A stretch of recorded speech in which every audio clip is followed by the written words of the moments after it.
My wife works in human resources at Bailey Tech Solutions. Well worked. Past tense matters now, but I'm getting ahead of myself. She spent 3 hours getting ready. Hair, makeup, the navy dress that cost more than my monthly car payment. I wore the same suit I'd worn to the last 5 of these things. She looked at me once, rolled her eyes, and said nothing. That told me everything. We drove separately. Her idea. She claimed it was practical since she'd need to stay late for networking. The truth? She didn't want to be seen arriving with me. I'd figured that out by the 3rd year of these dinners. I parked my 2012 Civic in the hotel garage and walked through the lobby alone. Crystal chandeliers, marble floors, people in expensive clothes pretending their jobs made them important. I spotted my wife immediately. She was near the entrance, positioned perfectly to intercept the new CEO everyone had been whispering about for weeks. She saw me walk in and her expression hardened. She crossed the room in 4 sharp strides. "Stay in the back," she said. Not asked. Told. Behind everyone. Don't approach my colleagues. Don't mention what you do. And for God's sake, don't make me look bad tonight. I should have left right then. But 15 years of marriage had trained me to just nod and comply. So I did. I grabbed a drink from the bar and positioned myself near the back wall, behind a cluster of executives laughing too loud at jokes that weren't funny. From there, I had a clear view of the whole room. My wife was working the crowd like a politician, shaking hands, smiling that practiced smile she reserved for people she wanted things from. The MC tapped the microphone. "Ladies and gentlemen, please welcome the CEO of Hoffman Industries, the woman who just acquired Bailey Tech Solutions and 15 other companies this quarter alone, Ms. Alice Hoffman." The room erupted in polite applause. The double doors opened, and my entire world stopped. She walked in like she owned the place, which, technically, she did now. Tailored gray suit, hair shorter than I remembered, but still that same dark auburn. Confident stride. But it was her face that hit me like a freight train. Older, sharper, more composed, but unmistakable. Alice. From Ireland. From 15 years ago. From the 4 months that I'd spent the last decade and a half trying not to think about. Her eyes swept the room methodically. My wife stepped forward, hand extended, smile plastered on, ready to make her big impression. Alice looked right past her. Her gaze locked onto mine across that crowded ballroom. Her expression shifted. Professional composure cracked. Her eyes widened. Her hand went to her mouth. She walked straight toward me. Not toward the executives. Not toward the bar. Not toward my wife, who stood frozen with her hand still awkwardly extended in midair. Alice stopped 3 feet in front of me. The conversations around us died. Everyone was staring now. "It's you," she said. Her voice was different. Stronger, but still hers. "After all this time, it's genuinely you." I couldn't speak. My brain couldn't process what was happening. "I never stopped searching," she continued. Her eyes were wet. "I hired investigators. I searched social media. I tried everything. I thought maybe you'd changed your name, or left the country, or—" She stopped herself. Took a breath. "I thought I'd lost you forever." Behind her, I saw my wife's face. Shock, confusion, then dawning horror as she started piecing together that the most powerful person in the room wasn't here for her at all. Alice turned slightly, finally acknowledging the crowd. "Excuse me, everyone. I need a moment." She looked back at me. "Can we talk? Please." I found my voice. "Yes." She gestured toward the hallway. As I moved to follow her, I passed my wife. Her champagne glass slipped from her fingers and shattered on the marble floor. The sound cut through the silence like a gunshot. Nobody moved to clean it up. I walked out of that ballroom with Alice Hoffman, and I didn't look back. Alice led me down a corridor past the ballroom to a private conference room. She closed the door and leaned against it for a moment, just looking at me. 15 years, she said quietly. "You look different. Older, but your eyes haven't changed." I didn't know what to say. My mind was still catching up to the fact that she was standing in front of me. "I thought you'd forgotten. After you stopped writing, I figured you'd moved on." Her face fell. "Stopped writing? I never stopped. I sent letters to your apartment in Dublin for months after you left. They all came back undeliverable. I tried calling the number you gave me, but it was disconnected. I moved back to the States 2 weeks after the program ended. My father had a stroke. I left you my parents' address in Ohio, not Dublin. I waited for letters that never came." She closed her eyes. "The address you gave me that last night at the pub. I was drunk. I wrote it down wrong. By the time I got back to my dorm and looked at the napkin, I couldn't read half of it. I thought it said Dublin. 15 years of wondering. 15 years of what-ifs. All because of a smudged address on a bar napkin. I went back to Ireland 3 times, she continued. I walked through Trinity campus looking for you. I contacted the exchange program office. They said privacy laws prevented them from sharing information. I hired a private investigator when I made my first million. He searched for months. Couldn't find you. You changed cities. Your middle name wasn't on any of your social media. You were a ghost. You made your first million? I asked. She smiled, but it didn't reach her eyes. I made several billion, actually. I threw myself into work after I lost you. Started a tech company in my garage. Sold it 5 years later. Started another one. Then another. Kept buying companies. Kept expanding. People think I'm driven. The truth? I was running from the fact that I'd lost the only person who ever made me feel like myself. I sat down in one of the conference chairs. This was too much. You've been searching for me for 15 years? On and off. More intensely the last few years. When I saw Bailey Tech Solutions was based in this city, I insisted on handling the acquisition personally. I thought maybe, somehow, you'd still be here. It was a long shot. A stupid, desperate long shot. She sat across from me. Then I walked into that ballroom tonight and saw you standing there. And I knew. I just knew. Alice, I'm married. I saw the ring. I saw her too. The woman who told you to stand in the back. Her voice had an edge now. She's your wife. For 12 years. Do you love her? The question hung in the air. I should have said yes immediately. That's what you're supposed to say. But I couldn't. It's complicated. I managed. That's not an answer. No, I admitted. I don't love her. I don't think I ever did. Not the way I should have. Alice leaned forward. I never married. I dated. Had relationships. But none of them were you. None of them made me feel what I felt that semester in Galway. I kept thinking I was being ridiculous, holding on to something from 15 years ago. But tonight, seeing you again, I know I wasn't wrong. That connection was authentic. Someone knocked on the door. Hard. Aggressive. Are you in there? My wife's voice. Shrill. Angry. Open this door right now. Alice stood and opened it. My wife pushed past her into the room. What the hell is going on? She demanded. Do you have any idea how humiliating that was? The CEO of the company walks past me like I'm invisible and goes straight to you. She pointed at me. You, the high school teacher who can't even afford a decent suit. I'd appreciate if you didn't speak to him that way, Alice said. Her voice was calm, but had steel underneath. My wife spun on her. Excuse me? Do you know who I am? I'm the HR director. I've worked at Bailey Tech for 8 years. I've earned my position. And you walk in here and... You were the HR director, Alice interrupted. Past tense. As of tonight, your position is being restructured. We'll discuss the details Monday morning. 9 a.m. My office. My wife's face went white. You can't do that. I own the company. I can do whatever I want. And what I want right now is for you to leave this room so I can finish my conversation. Alice walked to the door and held it open. We're done here. You can't just... I can. And I am. Good night. My wife looked at me, desperate. Are you coming? I stayed seated. No. Her expression twisted into something ugly. Fine. Don't bother coming home tonight. She stormed out. Alice closed the door again and turned back to me. I'm sorry. I shouldn't have done that. I let my emotions override my professionalism. Don't apologize. She's treated me like that for years. It felt good to watch someone finally put her in her place. How long has she been like that? Always. I just didn't want to admit it. She married me because I was safe, stable, wouldn't interfere with her career. I married her because I was lonely and thought I'd never find what I had with you again. I stood up. But I can't do this, Alice. You can't just walk back into my life after 15 years and expect everything to be simple. I know. I'm not asking for simple. I'm just asking for a chance. To talk. To see if what we had was genuine or just nostalgia. She pulled a business card from her jacket and wrote something on the back. That's my personal number. I'm in town for 2 weeks finalizing the acquisition. If you want to talk, call me. If you don't, I'll understand. I took the card. I need time to think. Take all the time you need. She walked to the door, then paused. For what it's worth, I never forgot you.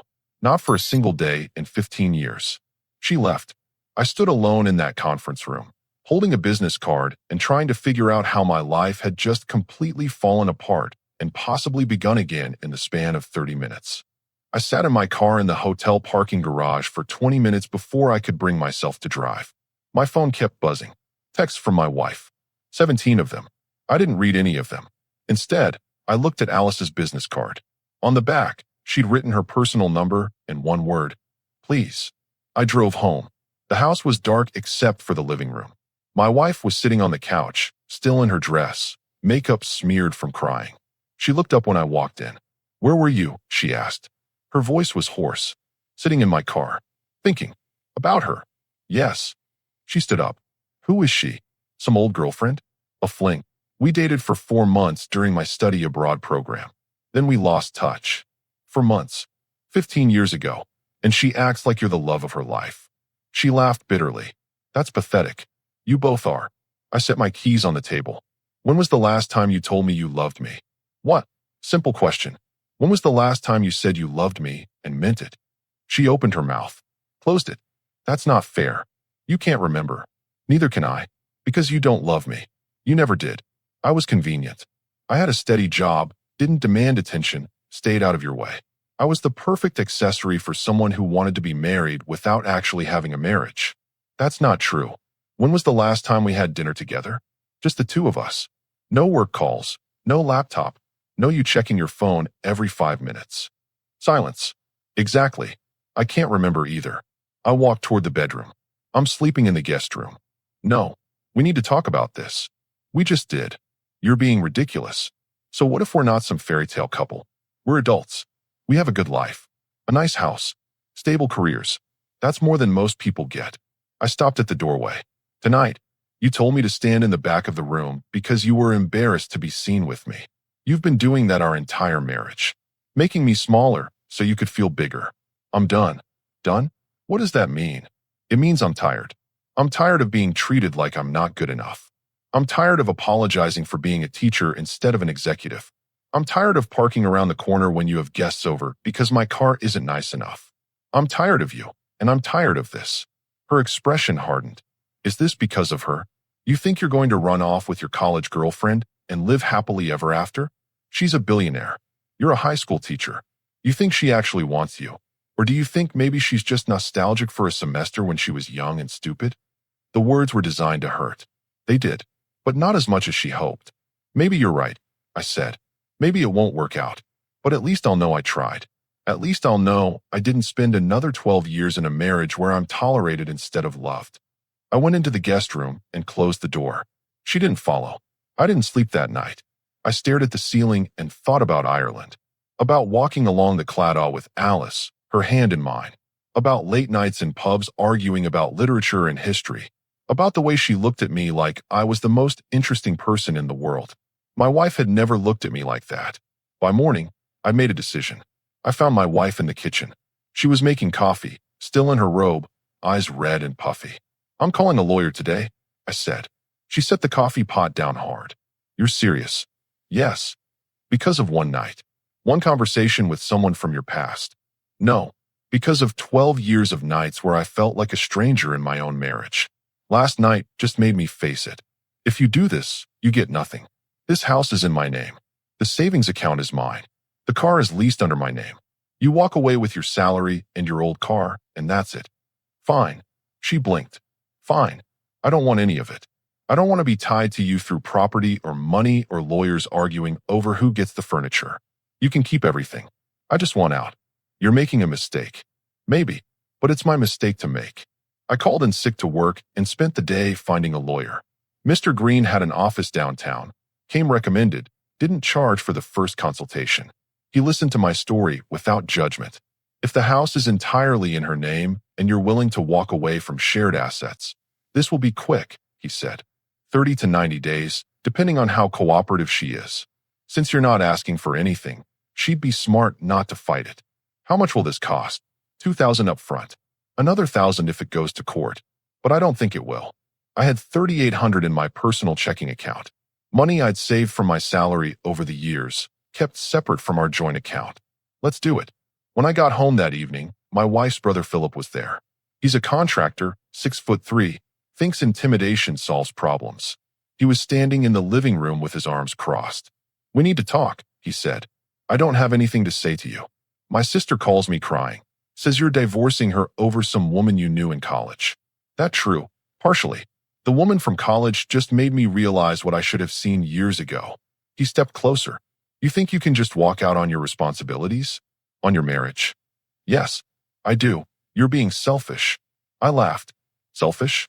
Your sister has spent 12 years treating me like an inconvenience. She told me to stand in the back of a room last night so I wouldn't embarrass her. But I'm selfish for wanting out. She works hard. She's stressed. You should be more understanding. I've been understanding for over a decade. I'm done understanding. He moved closer, trying to loom over me. Old tactic. Probably works on most people. I didn't move. You need to leave. This is between me and her. Or what? Or nothing. I'm not going to fight you. But I'm also not going to be intimidated in my own home. So you can leave on your own, or I can call the police and have you removed. Your choice. He looked at my wife. She nodded reluctantly. He left, but not before giving me a look that was supposed to be threatening. My wife and I stood in the living room. You've changed, she said. No, I just stopped pretending. She sat down on the couch. If you leave, you'll regret it. You'll wake up one day and realize you threw away a good marriage for nothing. This wasn't a good marriage. It was a comfortable prison, and I'd rather have nothing than spend another year here. I went back to the guest room.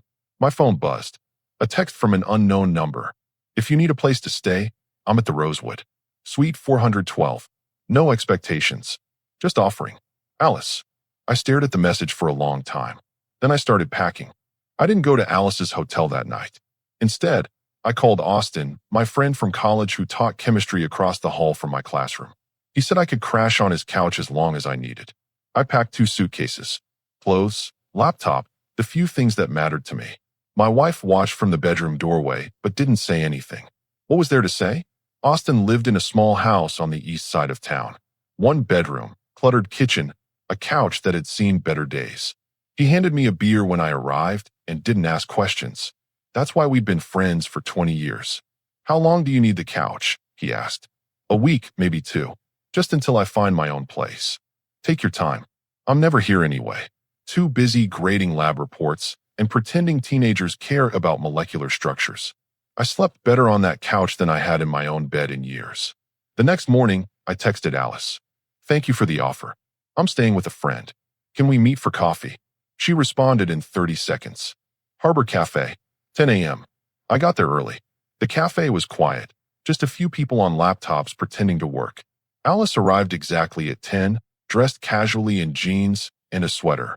She looked more like the girl I remembered from Ireland than the CEO from the ballroom. She sat down across from me. How are you? I filed for divorce yesterday. Her expression was careful. Because of me? Because of me.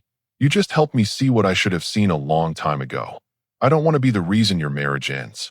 You're not. My marriage ended years ago. I just didn't want to admit it. I leaned back. Tell me about your life. 15 years is a long time. So she did. She told me about building her first company in a garage apartment, working 18-hour days, living on ramen and coffee. About selling that company for $40 million and immediately starting another one. About acquisitions and board meetings and private jets and all the things that should have made her happy but didn't. I kept thinking the next success would fill the hole, she said. Make up for losing you. It never did. I just got richer and emptier. You never found anyone? I dated. Had a few relationships that lasted a year or 2. But I always sabotaged them. I'd find something wrong, some reason they weren't right. The truth? They weren't you. And I couldn't stop comparing. That's not healthy. I know. My therapist told me the same thing.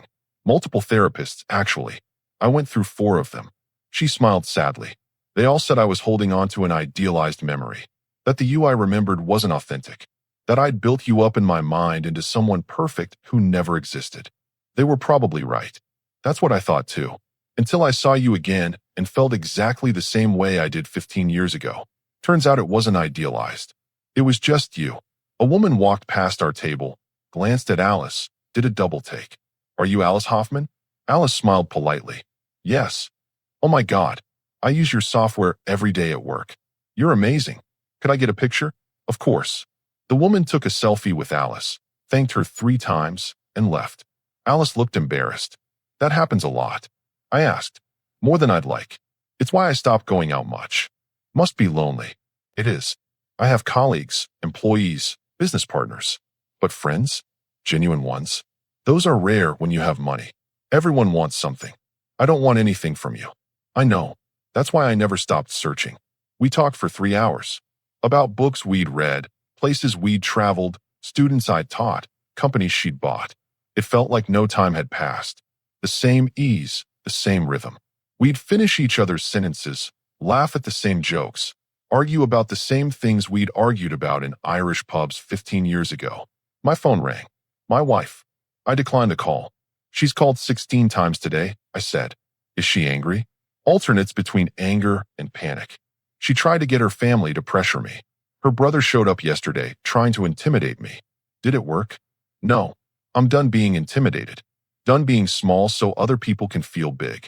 Alice reached across the table and took my hand. I'm proud of you. For getting a divorce? For standing up for yourself.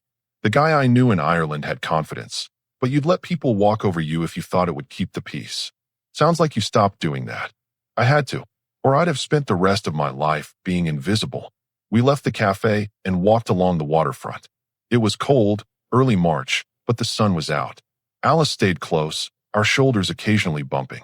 I'm not expecting anything from you, she said after a while. I know this is complicated. You're going through a divorce. Your life is upside down. I don't want to pressure you or make this harder. What do you want? Honestly, I want what we had in Ireland. But I'm old enough to know you can't go back. Maybe we can build something new. Or maybe we're just two people who had something special once, and that's enough. I don't know. I just know I'm glad I found you. I'm glad you found me too. My phone rang again. Austin this time. I answered. Hey. Your wife is here, he said. At my house. She figured out where you're staying. She's demanding to talk to you. I told her you're not here, but she's not leaving. She's sitting in her car outside. I'll be there in 20 minutes.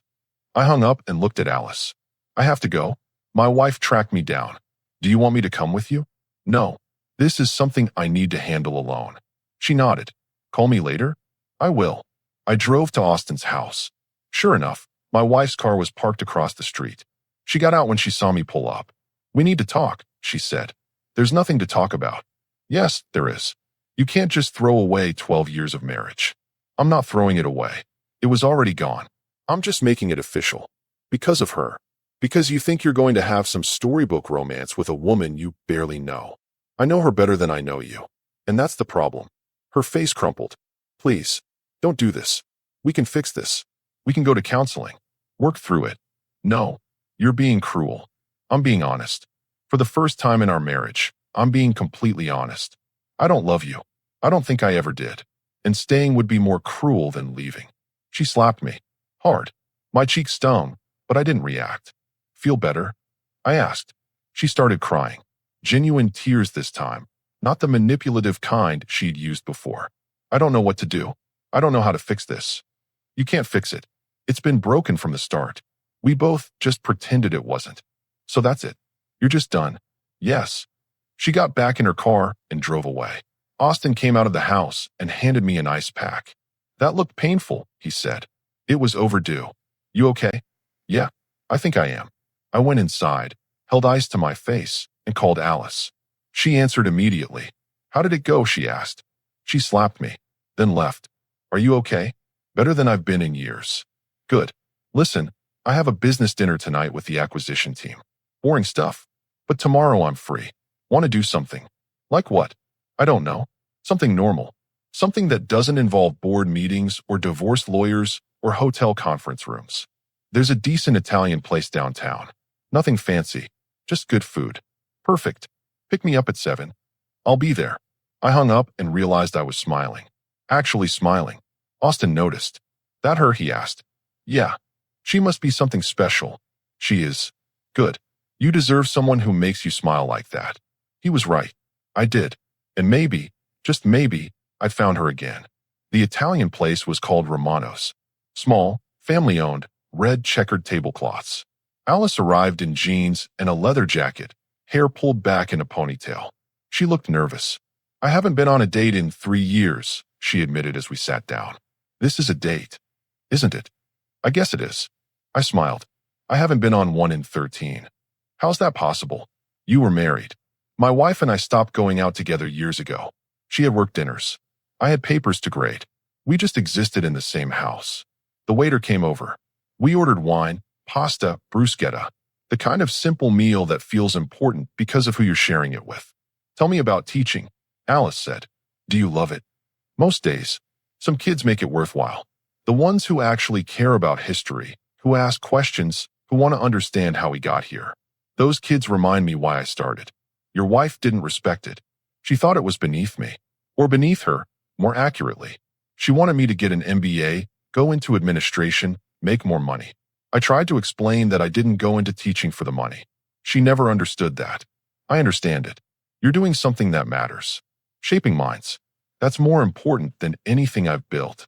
You've built companies that employ thousands of people. That matters too. Maybe. But I'd trade it all for a room full of teenagers who actually care about learning. We talked through dinner, then dessert, then coffee. The restaurant started closing around us, and we barely noticed. Finally, the owner politely suggested we might want to continue our conversation elsewhere. We walked along the waterfront again. It was colder now, wind coming off the water. Alice moved closer. Can I ask you something? She said. Anything. What happened to you after Ireland? After we lost touch? I came home. My father recovered from his stroke, but was never the same. I took care of him for 2 years while finishing my degree remotely. He died my senior year. My mother had passed when I was 16, so I was alone. I threw myself into grad school, got my teaching credential, took the first job I was offered, met my wife at a faculty mixer. She was impressive, ambitious, knew what she wanted. I thought that was attractive. Turns out I just liked that someone wanted me. I'm sorry. About your father. It was a long time ago. Still, I wish I'd been there. Me too. We stopped at a bench overlooking the water. Alice sat close enough that our legs touched. I need to tell you something, she said. The acquisition of Bailey Tech wasn't completely random. When I saw the company was based here, I did some research. Found out the city had a good school district. I thought maybe, if you'd stayed in the area, you might be teaching. I didn't know for sure, but I hoped. You bought an entire company on the chance I might be nearby? I bought it because it was a good investment, but I insisted on handling the acquisition personally because of you. Is that crazy? Probably, but I'm glad you did. She turned to face me. I don't want to complicate your life more than it already is, but I need you to know that these past few days with you have been the happiest I've been in 15 years. And I don't know what that means or where this goes, but I needed to say it. Alice, you don't have to say anything back. I just needed you to know. I kissed her. Not planned, not thought through. Just leaned in and kissed her because it was the only thing that made sense. She kissed me back. When we pulled apart, she was crying. I've imagined that moment for 15 years, she whispered. It was better than I remembered. We should take this slow. My divorce isn't finalized. Your life is in California. Mine is here. There are 1,000 reasons this is complicated. I know, but I don't care about complicated anymore. I spent 15 years being careful, being smart, making logical decisions. And I was miserable. Maybe it's time to stop being smart and start being happy. Maybe. We sat on that bench for another hour, her head on my shoulder, talking about nothing and everything. Eventually, I drove her back to her hotel. She kissed me goodnight in the lobby, then hesitated. Do you want to come up? She asked.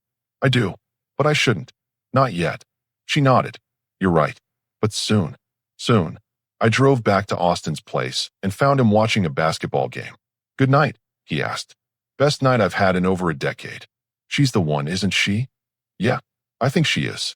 The next week moved fast. My lawyer filed the divorce papers. My wife didn't contest them, but she made the process as difficult as possible anyway. Demanded we meet to divide household items. I told her to keep everything. She didn't understand why I didn't want any of it. This is our life, she said, gesturing around the house. 12 years of building something together. This was your life. I was just visiting. She threw a coffee mug at me. It shattered against the wall. I left without another word.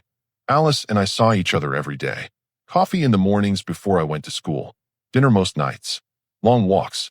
Late night phone calls when she had to work. We were taking it slow, but it didn't feel slow. It felt like picking up where we'd left off. On Friday, she had news. The acquisition is finalized, she said over lunch. I'm flying back to California on Sunday. My stomach dropped. Already. I have to. I've been away from headquarters for 2 weeks. I have board meetings, investor calls, 3 other acquisitions in progress. She reached across the table. Come with me. What? Come to California. Just for a week. See where I live. See if you could be happy there. Alice, I have a job. Students. Responsibilities. It's spring break in 2 weeks. Come then. Please. I'm not ready to say goodbye yet. I'm not either. But my life is here. Is it? Or is your life wherever you choose to build it? She had a point. What was keeping me here? A job I could do anywhere. A friend with a couch. An ex-wife I never wanted to see again. No family. No roots deep enough to matter. Let me think about it, I said. That's all I ask. Sunday came too fast. I drove Alice to the airport. We sat in the car outside departures, neither of us wanting to move. I meant what I said, she told me. About California. About building something new. I know it's fast. I know it's crazy. But I've spent 15 years playing it safe and being miserable. I'm done playing it safe. What if this doesn't work? What if we're just chasing something that only existed because we were young and it was Ireland and everything felt magical? Then we'll know. But I'd rather try and fail than spend another 15 years wondering what if. She kissed me one more time, then got out of the car. I watched her walk into the terminal, pulling her carry-on behind her, looking back once to wave. I drove back to Austin's house in silence. She leave? He asked when I walked in. Yeah. You going after her? I don't know. Maybe. Is that insane? Probably. But most good things are. That night, my lawyer called. Your wife signed the papers. No contest. It'll be final in 60 days. 60 days until I was officially single. 60 days until I could start over completely. I called Alice. I'll come to California, I said. Spring break. 2 weeks from now. Really? Really? You're right. I'm tired of playing it safe too. I'm already looking forward to it. Me too. I hung up and sat on Austin's couch, staring at the ceiling. 15 years ago, I lost Alice because of bad luck and bad timing. Now I had a second chance. I wasn't going to waste it.